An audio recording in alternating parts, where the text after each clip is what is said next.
My day over to Lord. Hello and welcome back to another episode of Black Hair in the Big Leagues. I'm your host, Salisha Babish. I don't think I've ever introduced myself as Salisha Babish on here, I but love Beach. thank you. I'm your host, Salisha, and my guest today, she is, oh my gosh, literally her whole face just makes your whole body smile. She doesn't need a stitch of makeup because when you see her, when you're in the room with her, her presence is so electric. I'm trying to think of even a better word to really capture Wow. her spirit. Her smile takes up her whole face and you can feel it. Yes, that's it. She's got a smile that you can feel. She's an actor, a writer, a producer, a director. But when I had the pleasure of working with her, she had on her filmmaker hat. Y'all, representing the West Coast, please help me welcome Destinee Stewart. Gosh, Alicia, thank you. Oh my God, I appreciate you. I'm in tears now. Oh my gosh, What an Destinee. intro. I love you. Destinee, like truly, that is the effect that That's you how I have on feel about people. you. You are like sunshine. Like you light me up. Oh Oh, my let's light god, each like other up, Salisha. let's light each other up, Destinee. Like we were already like before we even started recording, I'm like, we can talk for hours. I know. W- You were like, "Do you have to be anywhere?" And I was like 7 p.m. I was like, "We'll be done by then." But now I'm like, "Oh, will we?" I know. Well, I mean, honestly, but you were like, "Yeah, I have kung fu," and I'm still gagged. Like, who just takes kung fu? That doesn't even like. I'm trying it out. I'm trying it out. Let me just phrase it like that. I have this. I want to work with weapons. Oh, And when I'm hiking, I kind of like work with I have a staff and I kind of like twirl it around and I like, there have been a couple of guys who have like approached me in a very like aggressive way on trails. And so I'm always playing with my stick. I'll take out my knife. This sounds really crazy right at the top of your show. But wait, like, I'll like sharpen the end of it, my spiky wait. stick, and I'll twirl it around and I'll just be like, ha! Okay, well, wait. I'm still like gagged about people approaching you in a weird way on a hike out in LA. Like, Well, what the heck? sometimes, not it doesn't happen often. It's only happened, I would say, like maybe 3 times. 3 times. That's 3 times too 3 many. times too Girl, many. 3 times sharpen too the many. knife, get the staff out. And P.S. Okay, so I okay, so I'm just loving this because I went through a few of your films that you've made. I saw your Oh reel and my everything, and it's so funny because god. when I met Yay. you during the pandemic, I feel like I met a different person than what is in Hello? Okay. And by the way, the girl in those videos, she's beautiful, she's relatable, all of the things. But the woman who I met when we were working on your project, she is Destinee. She Wow. Yeah. she's a she's a vibe. Wow, yeah, I appreciate you making that note. And I come up with that with my site as well because I look back at my art and I just feel, even though I don't know how to put into words all of who I am right now, but I do feel what it is that you said. I do feel this huge difference in my body when I look at my Yeah. body of work, but it's all evolution, and like you said, like I love that person, I love that artist, and she's the reason that I am Yeah. today. So her choices, and her drive. So, but yeah, I don't know. Yeah, What I don't know. was there a shift that happened? And I didn't even know who you were years ago. I don't know, Yeah. but I can even sense a shift and I recently met you. Oh, yeah. Well, I moved to LA like about February 2017. I moved here, and I would say it started with the hair. It started with me making the decision to go natural and me making the decision. Well, first I made the decision to come out here, and then I made the decision to go natural. And it was just living in what that new being was. And within that brought a lot of lessons, I'll call them, that I don't think I necessarily would have experienced in that way with my relaxed hair. There were also a situation I went through where I was unemployed, and this is before the pandemic.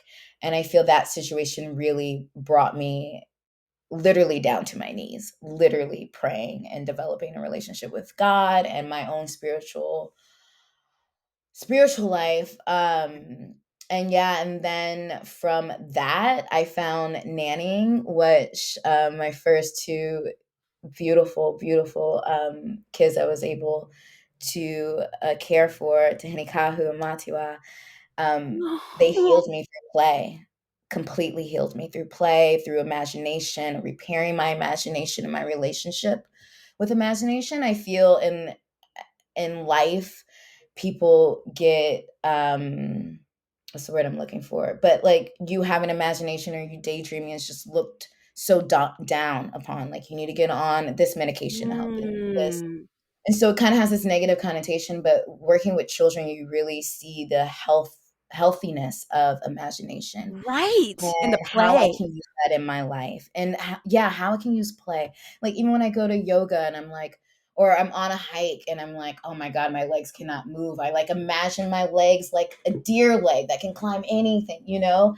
And I really learned that through working with children. So yeah, that brought a level of happiness, joy, and peace. I lived in Hawaii and it was very healing. The waters, learning how to work with the ocean. Oh, Um, that sounds great, yeah. So I Destiny. just had this whole, it was kind of like, if I'm honest, I feel like God was just like, you just need to be brought down, and then I'm just gonna bless you with all of these different life lessons, life experiences, and life blessings, and teach you through different ways. Okay, I have So that's what, a yeah. couple of questions based on what you just said. I'm like, which direction do I wanna go first? First, I know I just spit it out a bunch. I no, I mean, it's so beautiful because it's so real. A funny thing happens. Gosh, funny is not the word, but a funny thing happens when God brings us down to our knees. It's a scary place. And I don't know if this is your experience because I've definitely been brought down to my knees as well. Whew. And I will say, if you make it through that rock bottom, that's what mine was. A rock bottom. I feel like everything else in comparison,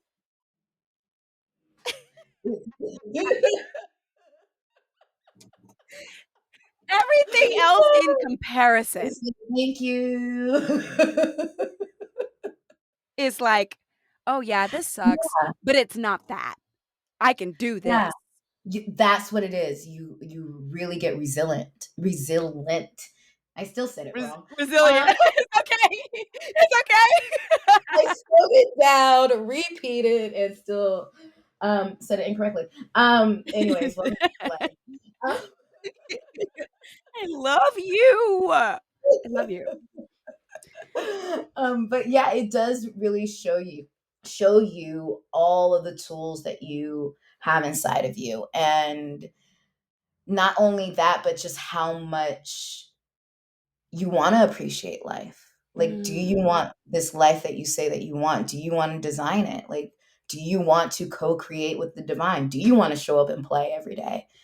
Um, so yeah, I feel like I went through a whole like 3-year journey of that, and here I am today.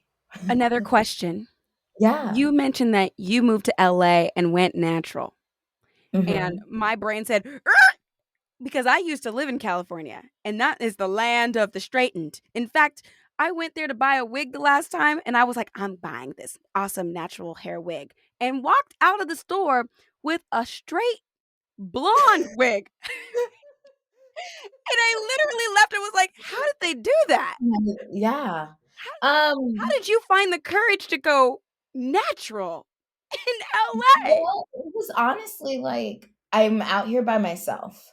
So I'm not around family. I'm not around the people I grew up with. I mean, there Oh. were some people that I grew up with, which kind of also pushed me to make this decision. Mm. Um, there's a ambulance. But yeah, I just had the courage because I feared it. Oh. Oh. So that's what prompted my decision. You were afraid, felt the fear, and did it anyway? Yeah, I was just straight up like I would look it would look bad, I would look too black is literally what I said. I was like, I would look too black if I did this, and then that thought popping up in my head was kind of like an oh fuck moment with self of like, where does this come from?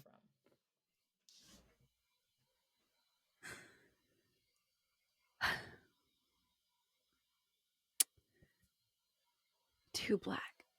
I'm sorry, I just need a moment because I don't know if I've ever said it like that or ever put it that way in my own head. But I think that is what has been in the back of my mind growing up in California for decades, couple Yeah. decades, doing pageants, doing all the things, having my straight hair and hiding my natural hair. And I think you put it as succinctly as it can be put. Hmm. Not wanting to appear too black.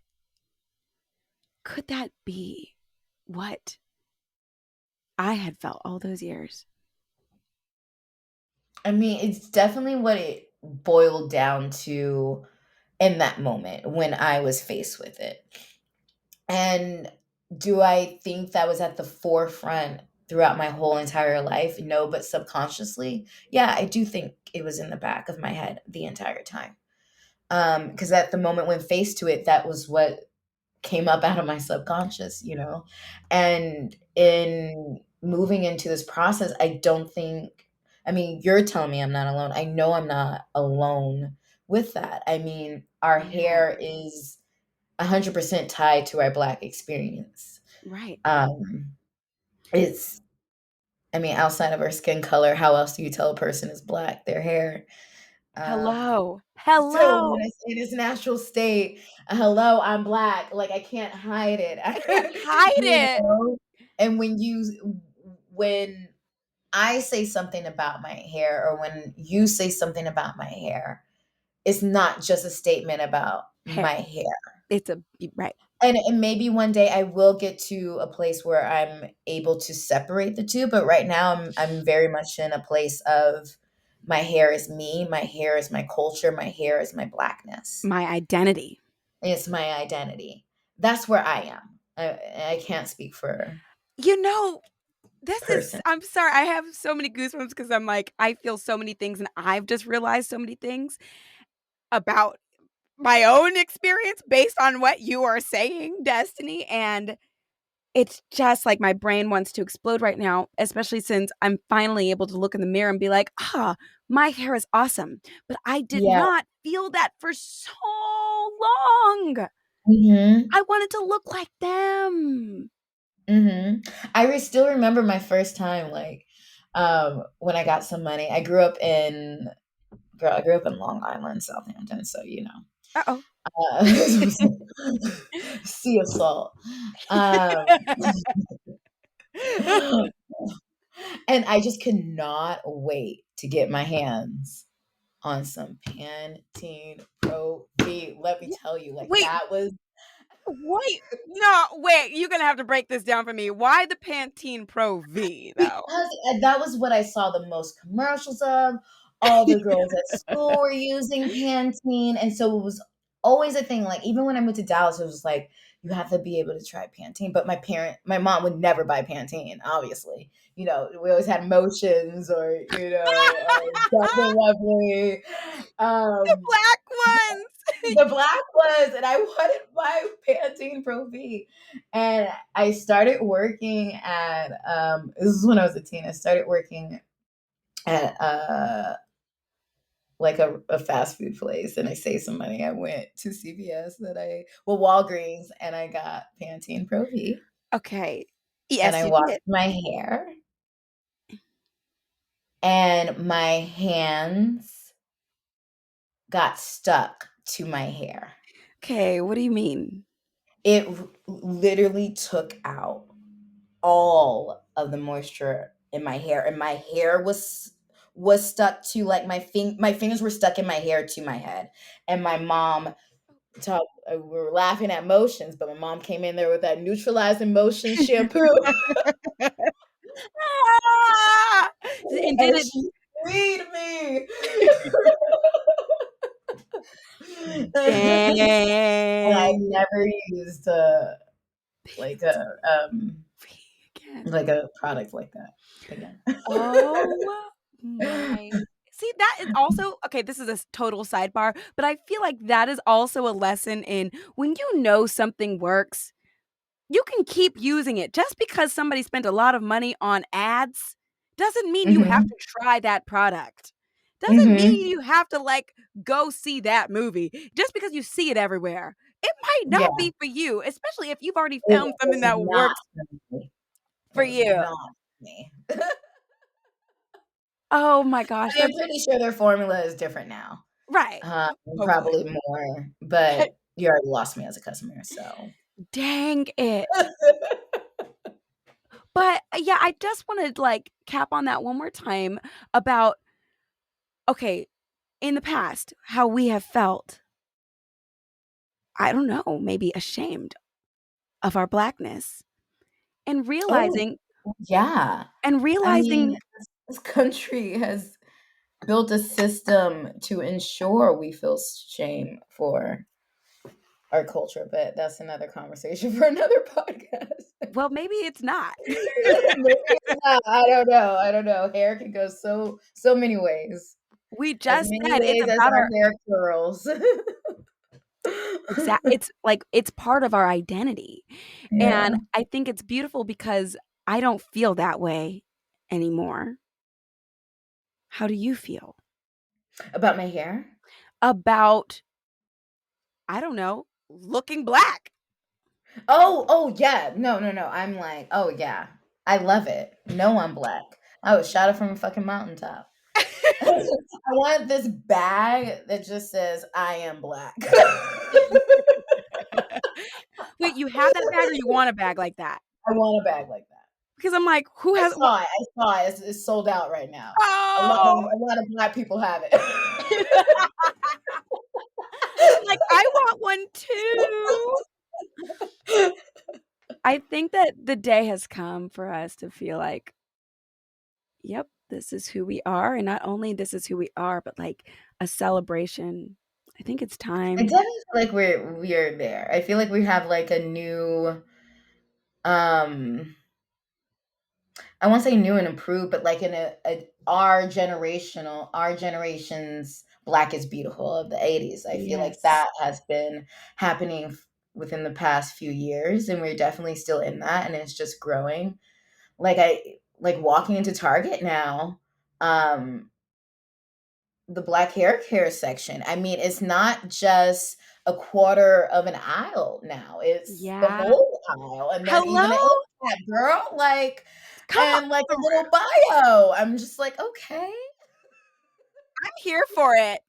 I'm so here for it. I took this magazine. What magazine was it? And I just counted how many Black women were in the magazine, their natural hair, and just by, I think, the 25th page, I was just in tears because I couldn't believe how many pages I've already seen a Black woman, her natural hair. So I do think that we are definitely in a Black love Black excellence Black era. And I Renaissance. and I definitely do feel outsiders are now within that Black excellence, Black celebration with us, which is Mm. the real beautiful part. And we just need to continue doing that with, our indigenous people, our Latino people, and just keep growing and growing and allowing more room and more space. Well, freaking said. Um, can I ask you about your last haircut? Oh, okay. So my What last haircut, what what is today? happened? Today is Thursday? Today is Thursday. Okay, so my last haircut was Tuesday. So okay. I said that I went natural when I like in February 2017. And I kind of transitioned, and I would say I got a haircut, I think April 2018, of just like my old hairstylist back in Dallas. I came home and she cut off the relaxant. I have not been to a hairstylist since then. As I've been on this journey and as I've been trying to figure out self, my Blackness, and talking with other Black women, meeting you, all the things. Hi. And so doing research, I've been finding salons, and I didn't go see the curl doctor, but I went to the curl doctor's salon. I believe it's called Oh, Capella. Yes. yeah. Yeah. Yeah. Wait, I already know how the story ends, and so now I'm less excited. Okay. I was so excited. But yes, I am a little bit disappointed, and it is a weird, hard thing because I'm not it's not so much a reflection on a business. I wouldn't say not so much. It's not a reflection on the business. It's more a reflection on my preparation, my communication, I feel. Um so I went, and I guess I just didn't realize how much more emotional work I needed to do with my hair before going. And I knew I wasn't going to go see him, and I didn't really look into the stylist, which was my heir. And so I'm sitting there waiting, waiting, waiting. Finally, my stylist comes out, and it's the blondest woman. I'm already nervous. I'm already nervous. In She probably like knows what she's doing, but I'm no, already that is the thing.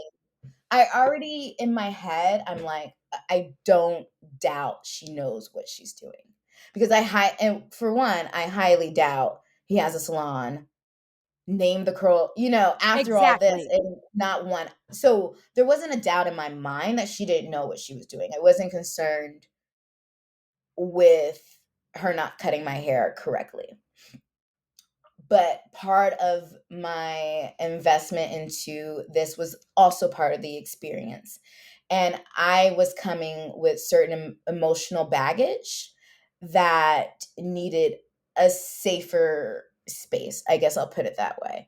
And I feel that had I voiced myself, like, hey, I want this appointment. What stylist do you have of color in your salon that I can check out? That's what I should have done. And I didn't Mm. do that. And so it was one, sitting in this place of feeling weird about it. Like, I do feel weird that I do want to request a Black woman stylist. Um, Why do you feel weird about that? because I think in my head I'm like, well, I'm always like flipping it around. I'm like, well, how would I feel if it were the other way around? And I also just didn't know how to voice that in a way that everyone would still remain comfortable. I guess I was just worried about everyone else. Wow. And I just wanted a more healing, because that's what the salon has always been for me. It's always been this release when I go to the hair salon. And I feel like that's the experience for a lot of Black people when they go to the hair salon, maybe even outside of our culture. And I'm used to being able to be like, girl, this is what I've been doing. I've been trying this, you know, and like them listing me products. She just recommended all like white owned organic products, which is, you know, fine. But then I'm overhearing the black hairstylist list off all these black owned hair care products So to you're her not mixed crazy, client she was doing. So I was Destiny. You're not crazy. That fact alone, you're like, okay, you probably know what you're doing, but you there is something that is missing in communication. It's not the same. And there is a reason why you'd feel more comfortable with somebody else because they got the hair like you and they're yeah. using those products. And like this just for me personally, I personally have trauma with my hair with white women. And so it's a lot for me to emotionally sit there paying for a white woman to do my hair, and not just paying, you know, it's A lot expensive. of money. Right. For her to do my hair and say things about my hair, and me sit there and not like keep all the old trauma of white women saying shit about my hair, like try to put it in a box over here because she's being professional and she was very nice. And it's nothing against her, and it obviously not her fault, but it was just it was just a weird experience for me. And my hair was cut really, really short, which I feel automatically, without me having to say anything, another black woman would have instantly understood why I got silent in the chair. You know, why I'm looking at myself and not. And then it became a thing where it was just like, are you okay? I'm sorry, I don't understand. Like, and then I'm like, no, no, no, it's okay. And then I'm now taking care. So it's like You're it taking care of was, her. you know, and it was just it was just an experience. And now I know that I should have taken more care coming into this appointment, you know, and I didn't do that. So Dang it. it's a thing. Dang So it. I'm trying to figure it out, you know, You and know, and there is something that I do relate with that it might transcend race, and it maybe it doesn't, but I think it does. Every time I sit in a chair, Destiny, if somebody has shears in their hand, even if they do a great job, they like to cut off a lot. Even if yeah. I'm like, please don't. What is up Mhm. with that? What is up with that? I'm actually kind of nervous about going in for a trim because every time I'm trying to grow out my hair, they're like, yeah, we need to cut off. They cut it all off. I can Yeah. never grow it Yeah, out. they do. But I will say, like, I'm not happy how it looks, but I am happy she cut off all of the bad hair. No, I won't say bad hair, but all of the dead split ends. That's what I mean when I say bad hair. I just want to watch that because, Right. you know. But yeah, she cut off and I can finger comb my hair very easily, so I am happy with that. Um yeah, it was just a lesson learned. Like, do your research, know, take the care in caring for your hair. And I didn't do that full circle. And that was the experience I got. And I'm just looking at the other, I like had to laugh at myself because I was looking at the other black hairstylist in there, like, you know, check in on a whole girl. Wow. Like, With the big curly hair? big Yeah, I've curly I've hair. wanted to go to her for so long. My friend went to her and There were loved her. several. I would say I think there were 4, maybe 5 black hairstylists. And all the clients that were in there were either Caucasian or mixed race, from what it appeared, from what I saw. And so that was the other thing. It was like, okay. I'm like the kinkiest head in here, you know? Ah. I just felt myself a lot. I'm like, how did they let that happen?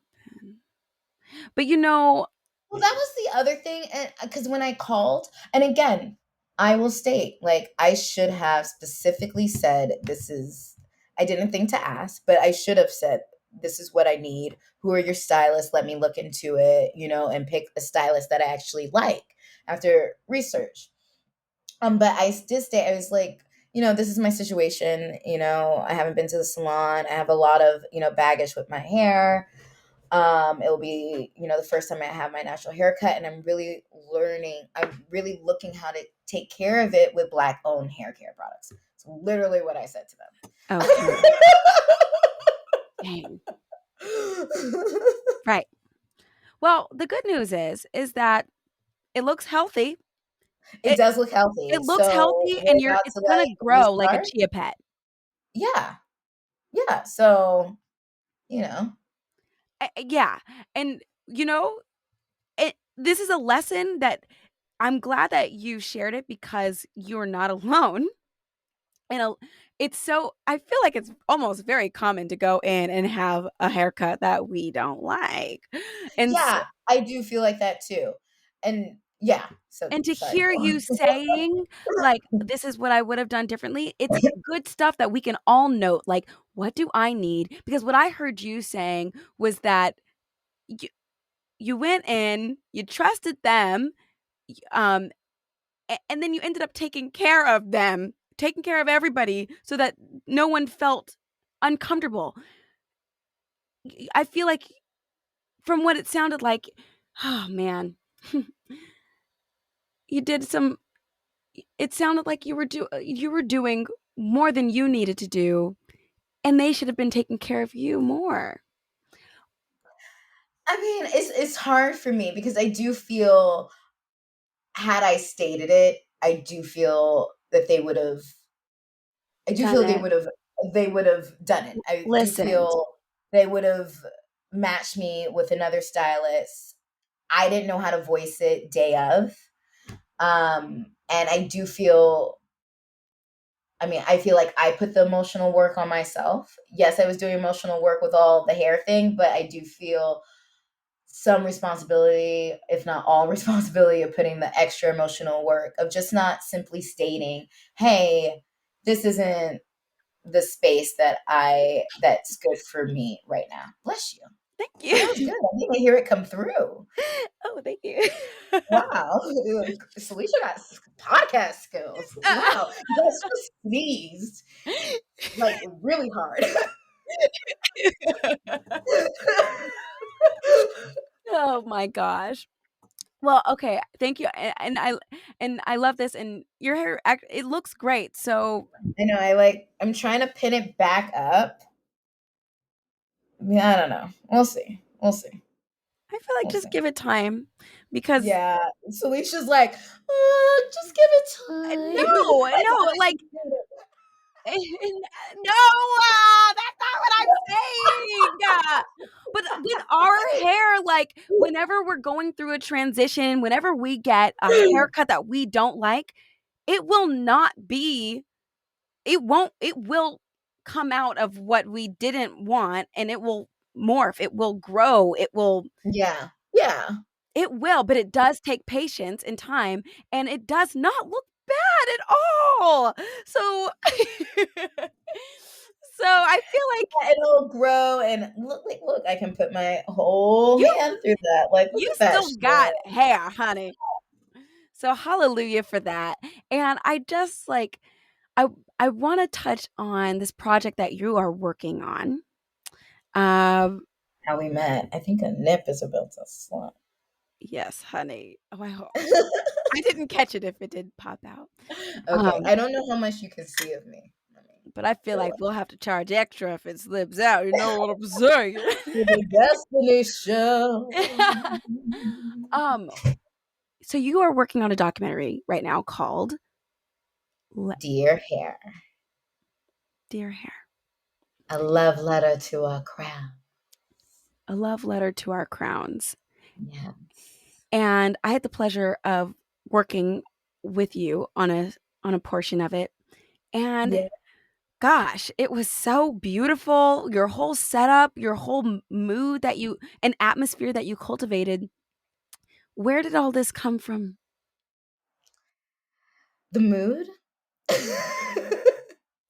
Your why? The why. Oh, well, the day I decided to become natural, I think, is when it planted. It was me making that comment and me asking myself, where did you learn that? I think just charted me down this journey of answering that question without even knowing I was answering it, if I'm being honest. And then, yeah, I just started experiencing a lot of things because of my hair. Um, a lot of things that I've never experienced beforehand. And through my anger, I kind of wanted to do something. Um, and I wanted to speak out on it just because a lot of people were just so surprised at the hair discrimination and racism I was receiving here in LA. Um, and so that was my initial um, version of this project, was definitely more of an anger, revenge, like, kind of place. And then just continuing on my own hair journey and continuing to answer that question just brought me back to that little girl when she first got her hair relaxed. And I think nannying, kind of like working with children, kind of also just shaped this story to be, I just wanted it more surrounded with love, because I was coming to a love for myself and a love for my hair and a love for my culture. And it wasn't, my hair wasn't a statement to other people, to outsiders. It was an expression of my own self, to me and to God, I feel. And with that, it just kind of just became clear, like, this is the direction. These are the women that I'm meeting, and I'm wanting to talk with them, and I'm wanting them to either give lessons or do their own healing or heal through their own, whatever. I just wanted to create a space where not only I was releasing my hair trauma, but other Black women could do that as well. And I find a lot of healing through nature and writing. And so I've kind of just come up with this format of interviewing Black women in nature and having them write letters to their hair. And yeah, I feel like I'm forming beautiful relationships. I'm learning so much about myself. I'm seeing just the beauty of my people, of our stories, the Yeah. lessons and the teachings that we each all individually have. And so, yeah, and I'm letting this project kind of breathe and live on its own. I don't put a lot of pressure on it. And so, yeah, I'm applying to grants and I'm filming as I go. I've never worked with a camera before, but this project I've been really, yeah, and I've completely surprised myself. Uh, And yeah, you seem like this is what you do.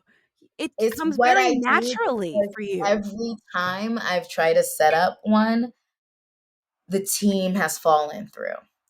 And one, financially, like, I can't afford to pay people their actual rate. So I do understand, you take another job, or, it's just other situations where it just always ends up being like this crazy situation. And I'm just like, I'm just going to do it myself. And even though that's stressful, it's always ended up being exactly what is needed. And then when I look at the footage, I'm just like, oh, wow. Like, and then I go to my Yeah. camera friends. I'm like, okay, I ran into this issue. I couldn't figure this out. And like, they'll talk me through it. And so that's how I've been learning how to be a cinematographer, I guess, or a camera operator. I don't know. Destinee, it gosh, this is gonna be so cheesy when I say this, but I feel like it's your destiny. It's not cheesy Truly. at It just felt so aligned when I was there. It felt so healing, really. Even for me, I felt like it was healing for me. And I was just a part of a portion of it. It was, it just was a really beautiful. I can't wait to see. I know you are like just taking it day by day, but I am very excited to see what it ends up being. Yeah. I've sent you your letter Yeah. reading. That was just your letter reading. It was just so uh, one just beautiful. When I say that this woman is the sun, Oh, ah. you are truly the sun. Just beautiful. It was so healing, so honest, and just I just keep thinking of Destiny. little Destinee and little Salisha and the other little Black girls, and just this space of, yeah, I have these same thoughts, I have these same feelings, I'm healing this way, I've healed this way, I'm doing like just Yeah. yeah, I you know, also like, I like don't what even know how to put it into words. I like what you said about it's less of a, and maybe I'm totally misquoting you, but it seemed like you said it's less of a statement and more of an expression. And when I hear that, to me that is so inspiring because I like to wear my hair down and out and just big. I like to massage my scalp like at the end of the day, and when I'm done massaging my scalp, I have an afro. And I Mhm. feel like, oh man, I can't wear it outside like this because I'm making a statement. But I'm not trying to make a statement. And when I think, if I were to think about it as actually, no, this is an expression of truly who I am and how I feel free, liberated, myself. I think that would help me to have the courage to go outside with my hair just as it is. I'm always trying to tame it and like, put it in a little Well, do. our hair has been policed so much by others, by ourselves, it's just constantly policed. I even had this moment of realization, like, I had some people who approached me, who know me, and I said something about my hair. They were like, "Oh, yeah, I thought I your hair was cut, but I was nervous to ask." And I do feel they were nervous to ask because I'm a Black woman, you know? And it's like this whole negative connotation with Black women in short hair, and obviously I even sat through that as I'm in the chair looking out of my short hair. I had a moment of experiencing that. And so yeah, it does often feel like we're forced to make a statement with our hair. And it can't just be Just be. what it is. Can we just Yeah, let it be what it is? can Like, I just express that I'm happy today? Can it just express wow. I feel full of life? Like, I wear my hair as straight up as I can without shaving the sides, but mostly because, like, one, I like the edginess of it, but two, it's like, when I think about our ancestors and how their belief was that our hair was a straight connection to God, I'm just like, I just want a straight line, just straight up to Oh, my God oh, and to honoring my ancestors. oh. Like, that's why I wear my Can hair I read the about way that that I somewhere? Because I wear would it. love to know more about that. Yeah, it's mentioned in a lot of books. You can read Hair's not Hair Story. Hair is the what is it called? Black Hair. Oh my god. It's by Lori Tharps. What is it? I guess I'm on my computer. What's she right? Lord. Lori Tharps. Hair Story, Untangling the Roots of Black Hair in America. And it talks a little bit about our hair pre-slavery. And there's this woman named Isis Brantley from Texas who's also part of the project. Just real dope about her.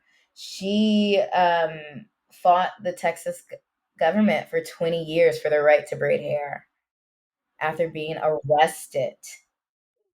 And yeah, and I think it was in 1997, she had 7 police officers walk into her hair salon and arrest her in broad daylight, cuff her, and arrest her, bring her to jail. Her and her children became homeless. And then she ended up fighting the Texas government so that Texas hair braiders will have the right to braid hair without a cosmetology license. Oh my God. But she has several books that she's put out, and she also talks about the history pre-slavery, which is a history that before becoming natural, I never looked into. Isis, what's her name? Isis Brantley. Okay. All right, so we've got Hair Story by Because Erykah Badu's hair, girl. That's who I want to get on my documentary project. So let's call that into existence. Right? Okay, so I have a question because, okay, so both of us work on hair, like basically hair research in a way, right?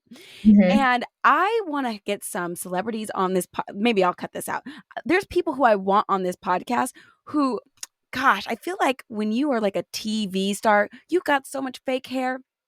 And it is just part of the culture. But I don't know if people would want to like talk about it. Really tell on themselves.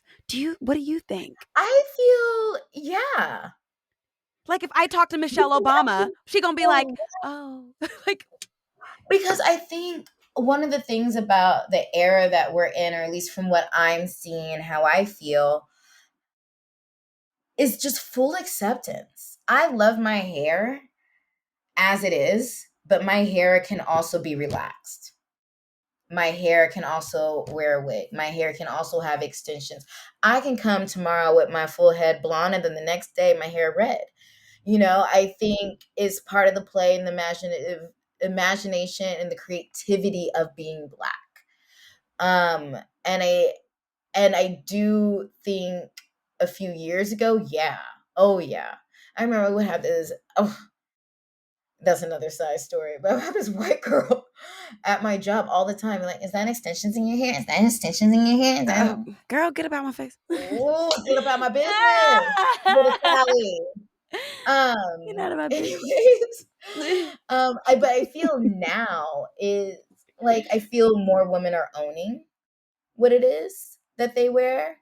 And at the end of the day, white women use extensions and weave too. Maybe not at the rate Black women do, but they nearly on every TV. woman that I know has had extensions in her life.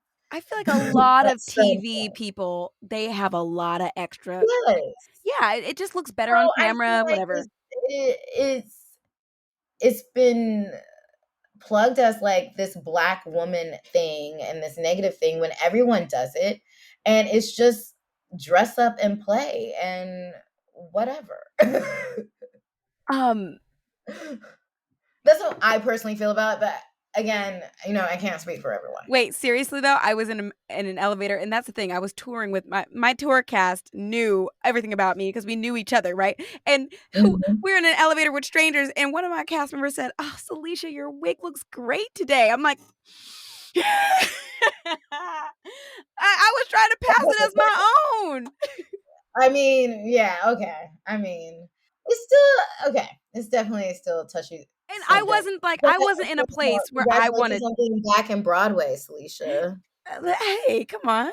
I'm really happy for you. Remember when we met, we were just like, what is gonna happen? Right. Back to this wig question. I think you should just ask them. Like, if they're not comfortable, they're definitely gonna state it. But I feel like if you have someone like Taraji. Oh, well, she's got a whole hairline, right? She's got a whole hairline.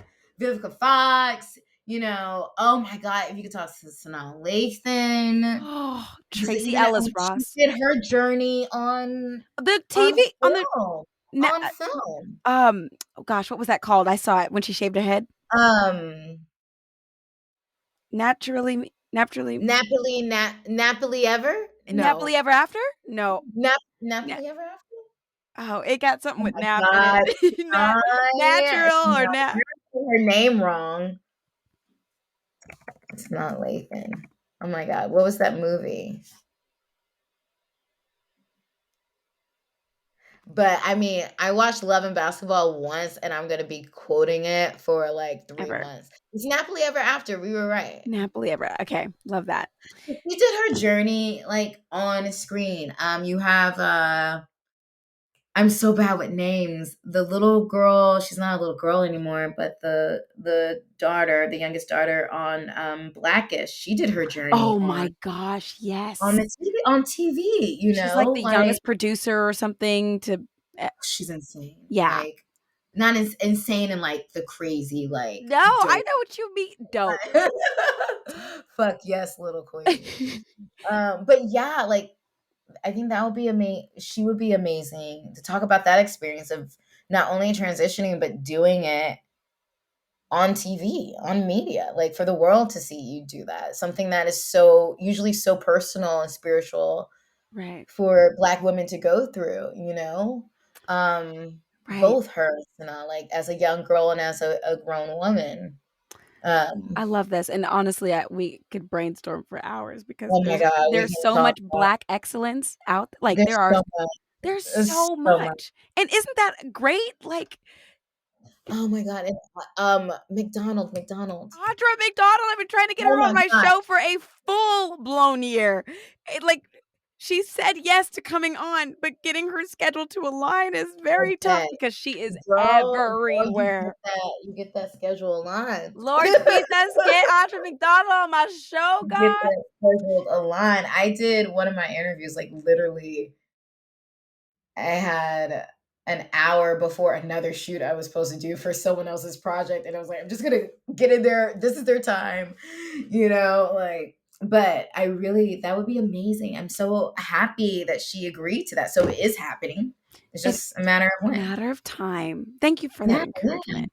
And yeah, also, I am gonna wrap this up yeah, now because we can soon, but I talk just wanted to a lot. say thank you for spending the time and talking and just sharing with me and like also helping me. Like you have taught me during this time. Like Oh in my gosh, Salisha, I in this love you. short amount of time, Destinee, you have helped me to help me define what I've not been able to put words to for a long time and to see things also differently as well. So I appreciate you.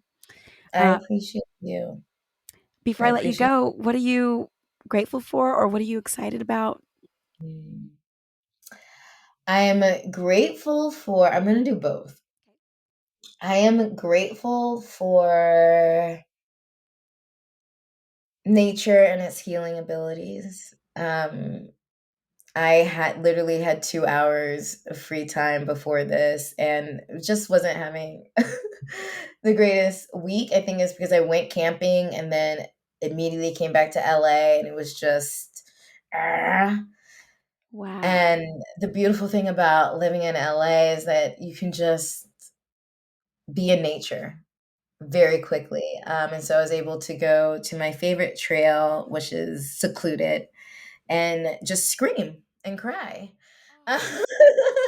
And I was very grateful to have that solitude and just to be in a space where I'm completely outside and on my own. And so I'm really grateful for that. I am excited for, there's so much to be excited for. We're going to catch up after this. So many great things, but I'll pick one. I am participating in this program through this organization called Outward Bound Adventures. I don't know if I voiced this to you before, but one of my life goals is having a hiking club for young Black girls, This and is working with cool. schools and taking them into the nature.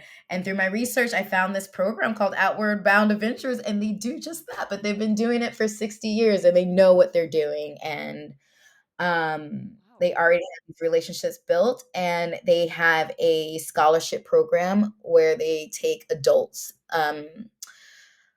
of color and they train them in all these different areas, to prepare them for this youth development of taking kids out and teaching them through nature, basically through hiking and camping. And it's not just youth of color, but the most marginalized youth of color. So youth of color from juvenile, youth of color from foster care. And so, yeah, I'm in this program. And so I'm just so excited to be learning these skills and to join this organization and to really just work with these children and work with nature in a way that I have been dreaming about. And now that I found this organization is going to be at a level that I didn't even know was attainable, you know? So that's what I'm really excited about right now in my life. So awesome. So beautiful. Where can people find you? I'm mostly on Instagram. And it's Destinee Stewart _creates. And my name is DESTINEESTEWART _CREATES. And you notice that? Yeah, got it. And then my website is my name again, DestineeStewart.com. I love you. Thank you for joining I me love today. you. Thank you. Thank you. Thank you. I appreciate you giving me this space. Girl, it's so mutual because you've given me the same space on your platform too. Thank you so much. Sister love. Ah. Queen.